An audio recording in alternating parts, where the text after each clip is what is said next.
Hello, hi, this is Cairo. Hello, this is Cairo again on webinar Innovation Literacy, and a topic for today is dealing with innovation anxieties, right? So I had the earlier session about innovation anxieties, and this time about how to deal with it. Some comments I received. Okay, we have innovation anxieties, so how do we deal with it, right? So let's take a look at some of the opportunities that you have when you have anxieties or innovation anxieties. I'm talking about particularly innovation anxieties. There's so many anxieties at workplace, definitely, but I'm referring to anxieties that is triggered by innovation, right? There are many ways to deal with it, of course, but as we all know, we can't afford every time we have anxieties, you have to go for a long holiday or by the beach or shopping or take a flight going on for 1 week, right? So we have to find a way as a group, as a corporation, as a community. So dealing with anxiety and innovation anxieties, right? Again, corporate culture is there, building innovation culture instead, right? So how do we deal with this? So first, I would like to recap again anxiety, what it means, the feeling of stress, uneasiness, nervousness, worry, fear, and dread. My work with top management made me realize that at the top level, they are stressed even more, definitely. Definitely. Easily, maybe 10, 15, or 20 times more. They have to deal with the board, money, sales, stakeholders, customers, maybe business partners, right? But that's why they are there, because they can take the stress, right? They shouldn't equate their competencies with the rest, right? As an individual, if I can do your job, I should be there, right? So as a top management, you must always remember your people are not you, and you are not your people, but you are responsible for them. So that's why the role that you um, play right now in the organization is to take care of your people, right? At least that's the way forward, right? If you're not the type, you got to figure out how to do it, right? So if your people have a constant feeling of stress, uneasiness, you cannot get things done easily without shouting, without yelling, without breaking stuff. Things fly here, fly there. I've seen that enough. A lot of people had heart attacks. There's one project that I did. We got there. The innovation project was stopped because of that. So that was scary actually. And I went into some inquiry with the management. But I was the external, and the issues has been around for a long time before I came. It was the company culture. That's why I say company culture is dead, innovation culture is dead now, right? So innovation is about change, right? That company that I mentioned just now, they are refusing to change. The funny thing is, it's not the top management refuse to change, it's not the working level, it's the middle. The manager, senior manager, they are refusing. They don't like what's happening. They too have a lot of stress, right? And companies shouldn't innovate if unwilling to change. So they have a lot of brickbats going on because the top management not going to stop. They are already ahead. The working level also trying to push. Okay, we see this strategic planning stuff. We got to do it anyway. So how do I do it, right? This is where the middle, right? But we talk about the middle later on. For now, how do you deal with anxiety? So this actually add up to all other anxieties, delaying things. I had one situation where this junior executive, having to deal with the bosses that are leaving, projects sitting on his lap, although he's only a junior. So this even pressing, right? So, and we know already anxiety costs businesses more and sabotage personal performance. So if you think by leaving the company will make you escape the anxiety, it's not, right? When you go to another place, you get that as well, because these days, at least for the next 10, 15 years, innovation is going to be central in a lot of organizations today. And I'm not talking just about digital. I mean innovation as a whole, right? So companies don't innovate, people do, and the people in the companies do, right? So you cannot have work done in this kind of environment for a very long time. You have managers who are like this, you have staff who are like that, you have kids at home, family like this. Is not going to sustain for a long time without costing you hefty medical bills. Worse, you have customers complaining left, right, center, up, down, right? So this is not funny, and innovation anxieties need to deal with, right? So how to deal? I came up with an acronym, a simple one. There are many ways to do it. You can Google to find out. I come up with a HUD. HUD first have a huddle session, right? So huddle session best to be done before you announce innovation, before you announce this and that. Even in strategic planning, do a huddle session.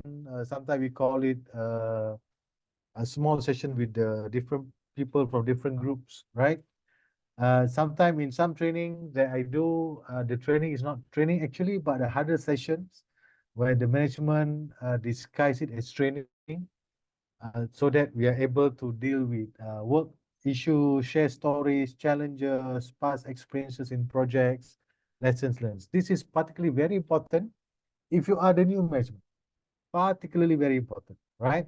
So if ever there is a change you want to do, is this, right? To start with the people, huddle sessions. Number two, uncover needs. What's in it for me? Why the people, okay, if we were to do this, what do I get? No, the rewards, the risk. What's the risk? If I don't do it well, there's always a tendency to feel that innovation will fail, right? You will become a failure, no? But your head chopped, stand, failure, right? Nobody likes that. And that's why in many places, without a strong support or net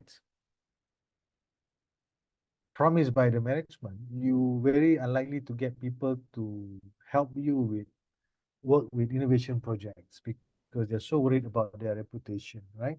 The risk. Returns, okay, if I don't get money, I don't get rewards, what do I get in return, right?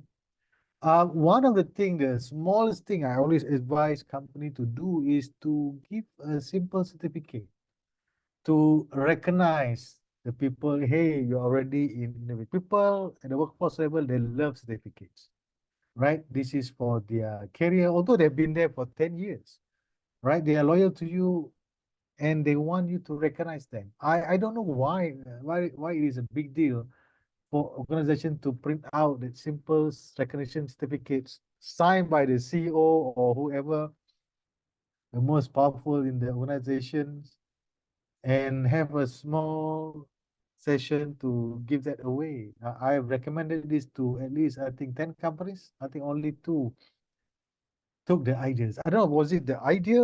Oh, you don't have to call it to call my idea. You can call it yours. I wonder why. They don't feel that. So the simple thing you could do is in return, I give you a certificate. Small for you. That's why I say I think the management needs to realize what you think is not the same as what the workforce thinks, right? So what do I get in return? Do I get an extra leave, for example? Unrecorded leave. This is also some of the butter other than just money, right? Of course, money is the best. There was a study by one consulting company I read a few months ago. 70% of today's workforce were one money, right? It's not that they're bad. The economy, the demand, the needs are increasing in the past few years post-pandemic. Money seems to be able to help lighten the burden, right? So if you have extra money, cash, but give them cash. Don't buy stuff, a camera, no, give them cash. If you think money is a problem, for you, it's only in your mind, no? Give them money, they want money, right? What is the metrics? What is the KPI milestones? Right? What is the checkpoint? You cannot always say, oh, I want this yesterday. I want this last week. No, it doesn't work that way. And it creates even more anxieties, right? Who are the partners that we're working with, the vendors, third parties, right? This is also very important to know what to give out, what to protect. There are trade secrets, there are securities, and now we have a lot of digital securities threats and all that. So you don't want to give wrong party the wrong information, right? This is important. I've seen in some organization where the staff thinking, oh, they're third party, we should give them everything, you know. So they had a threats after that, right? Leaks, data, and all, right? Number three, the last is time management, right? Time for everything, everything, the launch, the training, the coaching, you must give people training, you must give people coaching. You cannot expect them to do it by themselves. I've seen this a lot. Even recently, a client in January, I mentioned to them, you must give people training, you must give people coaching. You cannot expect them to do it by themselves. They need guidance. They have a lot of resistance around them for not doing the innovation, not doing the change, right? How do we measure progress? You know, you can have your Kanban, your agile, schedule, backlogs, review, and all that, you know. And what are the setbacks, possible setbacks? Now, what if we don't achieve this? What will happen? What should we do about it? Where do we deal with this, right? So by doing hard, you'll be able to understand, help in the self-care, right? This is a self-care mode for the corporations, right? It's not dealing with innovation yet. There's a totally different Goliath altogether. But now, how do you do this before you even announce or deal with innovation for the workforce, right? So of course there are tips I Google up. You can Google a lot of things, you know, focus on what you can change. This is at individual level. All right. You cannot just ask people, oh, hey, focus what you can change. You know, one person A will deal with this, person B will deal with another, and you have a havoc chaos over there. Stop and breathe, you know. I found breathing in all my sessions the last 3 years. I do a lot of breathing, meditation, and mindfulness activity, a simple one. Uh, it helps a lot, bringing down the level of anxiety, right? Focus on something less anxiety provoking. You can't have people like this if you are the type that don't like to see people doing this. Now, there are some company who have pods, people do this, they're okay with it, that's good. Figure out what's bothering you, journaling, writing a diary, comment, and throw. You can do this to cope, right? But coping has limits, right? And finally, you have a big smile, not just for you to deal with your anxiety, but you're happy because you have impacted your customers, right? So that's something that should be meaningful to your people and your corporations, right? With that, thank you so much. I hope you enjoy the dealing with anxieties. It helps a little bit. There are many more. I keep it for 10 minutes so that we can stick with time. Thank you so much. See you again. Bye-bye.